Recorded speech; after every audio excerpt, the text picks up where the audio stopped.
Okay, so I think that I overrated Arsenal by saying 5 stars and all. I thought they were okay.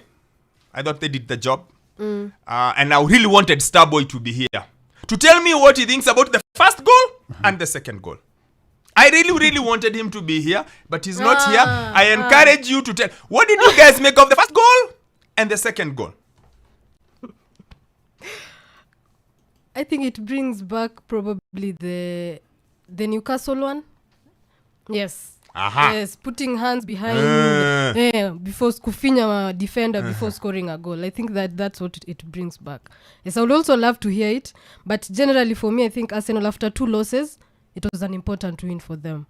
5 goals, they have improved their goal difference, an emphatic win for them. It was an important win for them. I didn't get to watch the game, but just the result shows that it's a statement kind of, because of late they haven't been scoring. They haven't been getting the goals. There have been results in some matches, but this game shows that they are still in the title race. They have at least closed the gap on City and Liverpool. It shows that there's still something within them. As much as they haven't been performing quite well in the last 1 month or two, there is still a belief in them that they can still chase the table toppers, Liverpool, you guys, till the end. Well, for me, the talking points or what I learned from that game is, number one, Crystal Palace are really bad. They're playing really bad football. They're playing negative football, and I understand the banners that were around the stadium talking about them taking negative steps every time and again. I think Roy Hodgson, I'll be surprised if he stays onto the job this week. I looked at them playing against Everton over the midweek, and there was lots of booing in that game with him taking Eze off in that game. And then you look at how even they started the game yesterday against Arsenal. It was all negative football. They just camped in at the back, and there was no pressure on Arsenal in that game. And to your point in the first goal, what I drew from it, the defender Chris Richards is not even making an attempt to jump. So number one, that just means that Gabriel is more hungry than he is, and I didn't see a foul in that. The second one, of course, yes, Henderson is not making a move there, and you would. I look at the one, because I know you are looking at the Luton Burnley game where we had the goalkeeper clearly impeded by Elijah Adebayo. I didn't see any issue with yesterday's game. I think they are both the same. There is no difference between the Luton on my goalkeeper and the one yesterday. They are both the same. Both keepers are not strong enough. Both keepers don't move the way. And I gave this example. Give it again today. If that is Lehmann, that doesn't happen. If that is Peter Schmeichel, that doesn't happen. If that is Petr Cech, that doesn't happen. If that is David Seaman, that doesn't happen. If that is Manuel Neuer, that doesn't happen. But both keepers, they played for the foul, and the ref is like, for yesterday, and this is my opinion on it, I didn't see as if even Henderson was trying to make a move. Yes, even the commentator spoke. Is it a commentator or is it the guy in Sky in the studio this morning? One of them actually mentioned it and said, the guy there looks like he got checked. Yeah, he got checked. And for me, he didn't look to have any intention going on to the ball. I just like it. For me, that's I asked, because the Gabriel one, guys made noise when the big guy, who was the guy who saw a dop? Jolinton saw it. But this one yesterday was the opposite. This time it was Gabriel got a jump on the guy. Yes. Yeah, and he's all over him. But then it was all quiet. So, but Starboy amekuwa mjanja amehepa leo. Yeah, but I agree with you in terms of Palace and the coach. Yes. It's at times it's not how you lose. It's not that you lose. It's how you lose. Yes. If that game ends 3-0, I think it's fine. But those two at the end, those two ones, injury, they make it worse. They make it look worse. And the banner, which said you could be doing more and something, I paraphrase, which was directly across Roy Hodgson. I think that will make them start to sit back and think, Plus, I think, whereas there are not very many top-end coaches available, coaches at Palace level are many. Yes. Steve Cooper is around. Graham Potter is around. Those two especially. Yeah, Lopetegui seems to always hang around those kind of jobs. So there I agree.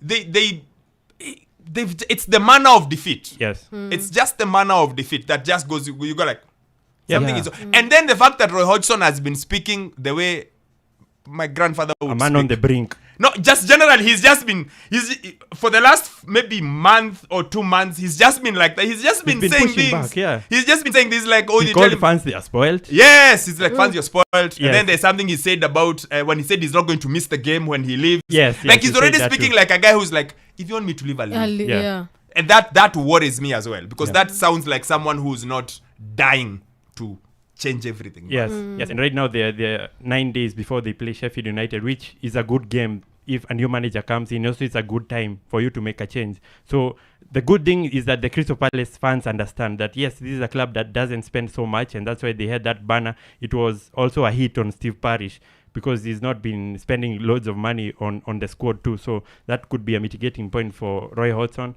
But then, speaking about Arsenal yesterday also, I think there's something that's so underrated about them scoring set-piece goals. I think it's around 11 goals that they've scored. Yeah, right they've now scored on- the on most set in the pieces. Premier League for Yes. set pieces. Yeah, and I saw the camera just zoom into Nicolas Jova, who is the set-piece coach there. I think that's a good job that he's doing there. I understand why Mikel Arteta talks about Arsenal wanting to be the best in everything that they do. On set pieces, they're the best. Yeah, and maybe something to add. I think also Crystal Palace, they have an okay team. Offensively, they have decent players. I think it's just Yeah, decent, but they Decent. lost their best player by a mile, Yeah, and it's they Zaha. didn't replace him. Yes. they Like Miss they lost Zaha. their best Zaha. player by a mile, they didn't replace him. Yeah. And when Olise is not around, and when Eze Eze and is Olise. playing in this kind of football that he's now playing that's in the there, yeah. you If you don't get have a manager who anything. can get them Yes. to play instead of just being defensive Who all can the play time. there? But if you're being honest about it, even defensively, they're not good. So they're bad on both sides of the ball. You can't help it. They were really they This game they were really bad. they were not great yesterday. And now I understand why. And one of my worst takes in football is when I thought Dean Henderson was good enough to replace De Gea. Yes. That is one of I don't even know what I was thinking. I had bought into all these ball playing goalkeepers. Yeah. That's the only explanation. Because even the last 2 goals, they were scored in the same manner. Gabriel gets the ball, he sprints toward the goal post, squeezes it in the farthest end of the goal. The 5th goal, he did the same thing. The same thing within Yeah. a minute. Yes. Does it? And the outstanding thing was that there was a chance, there was a gap in the defense where he was just allowed to get in there Yes. and score the goals. Does it matter that they're, like you said, they're missing? Of course, they lost Zaha.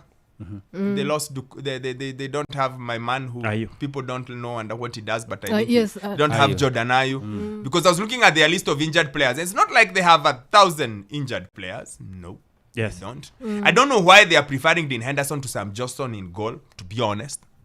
I don't know. Yeah, I'd rather Sam Johnson. Yeah, he taken advantage when Sam Johnson was injured. So he Yeah, came in but and when he then- comes back, you return him. Anyway, Yes. so that's I think it's...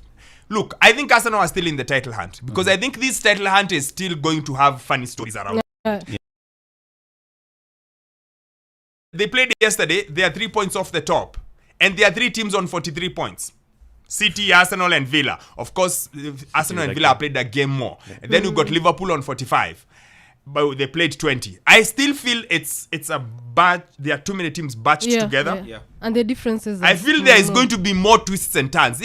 I know, of course, everyone looks at it and goes like, City have Pep, have De Bruyne And De Bruyne back, is and back. but I feel like there will be. I feel like it's going to. There is a bit more life into the title race. A bit more. I'm not saying it's the best title race in the world, but there is more life into it. And I thought Arsenal did what they need to do. Yes.